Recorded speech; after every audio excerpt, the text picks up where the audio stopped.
Those ഗോത്രത്തിൻ്റെ നേതാവായിരുന്ന തുഫൈൽ റളിയല്ലാഹു അൻഹു നബി സല്ലല്ലാഹു അലൈഹി വസല്ലമയിൽ നിന്ന് ഇസ്ലാം സ്വീകരിച്ച് തൻ്റെ നാട്ടിലേക്ക് പ്രബോധനത്തിനായി മടങ്ങുന്നൊരു രംഗമുണ്ട്.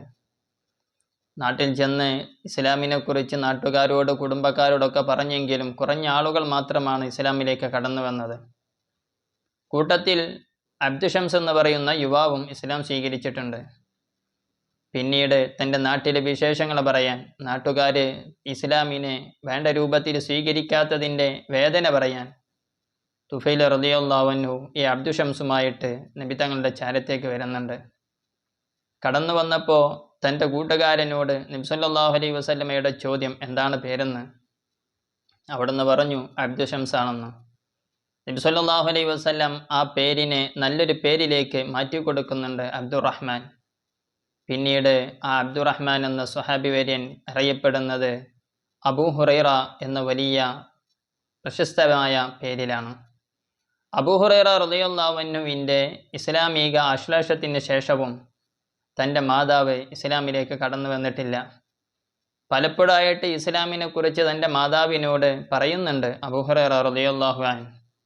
പക്ഷേ അപ്പോഴൊക്കെ ഉമ്മ വിസമ്മതിക്കുന്നുണ്ട്. ഒരു ദിവസം ഉമ്മയോട് ഇസ്ലാമിൻ്റെ പാന്താവിലേക്ക് കടന്നു വരണമെന്ന തൻ്റെ വലിയ അഭിലാഷത്തെ അബൂ ഹുറൈറ റളിയല്ലാഹു അൻഹു പറയുന്ന സമയത്ത് കുറച്ച് കടുപ്പത്തോടെ തന്നെ ഉമ്മ പ്രതികരിക്കുന്നുണ്ട്. ഉമ്മയുടെ പ്രതികരണം സഹിക്കവയ്യാതെ കരഞ്ഞുകൊണ്ട് ഓടി വരുന്നുണ്ട് ഇലാ ഹളറത്തി റസൂലില്ലാഹി സ്വല്ലല്ലാഹു അലൈഹി വസല്ലം. തൻ്റെ അനുചരൻ കരഞ്ഞുകൊണ്ട് വരുന്നത് കണ്ടപ്പോൾ ഹബീബായ തങ്ങൾ ചോദിക്കുന്നുണ്ട് എന്തു പറ്റിയെന്ന്. അബൂ ഹുറൈറ റളിയല്ലാഹു അൻഹു തൻ്റെ മാതാവ് ഇസ്ലാമിലേക്ക് കടന്നു വരുന്നില്ല എന്ന് സങ്കടത്തെ പറഞ്ഞു എന്ന് മാത്രമല്ല, ഇന്ന് എൻ്റെ മാതാവ് കുറച്ച് കടുപ്പമായി തന്നെ അതിനോട് പ്രതികരിച്ചു എന്ന വേദനയും കൂടെ പങ്കുവെക്കുന്നുണ്ട്.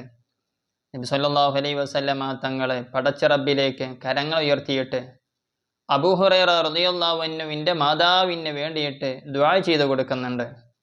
അവർക്ക് നേർമാർഗം കാണിക്കാൻ, ഇസ്ലാമിൻ്റെ പാതയിലേക്ക് കടന്നു വന്ന് ഇരുലോക വിജയം സമ്പാദിക്കാൻ അബൂ ഹുറൈറയുടെ മാതാവിന് നീ തൗഫീഖ് നൽകണേ എന്നതാണ് പ്രാർത്ഥന.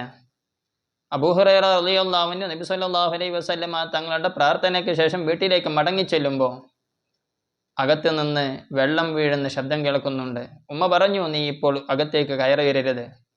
അബൂ ഹുറൈറ റളിയല്ലാഹു അൻഹു വീടിൻ്റെ പുറത്ത് വെയിറ്റ് ചെയ്തിരുന്നു.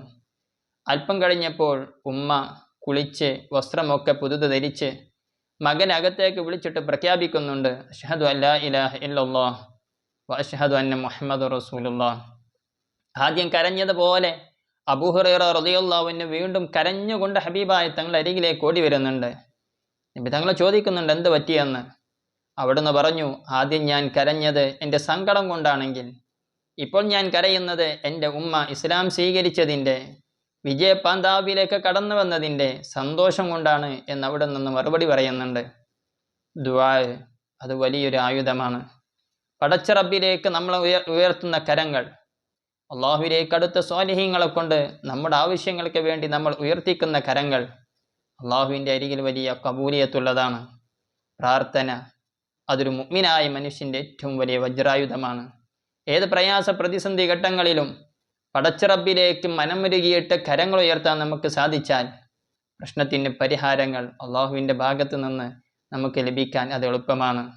ഏത് ഘട്ടവും പടച്ച റബ്ബിലേക്ക് മനസ്സ് തിരിക്കാനുള്ള ഒരു വടിയാണ് പ്രാർത്ഥനയുടെ വടി.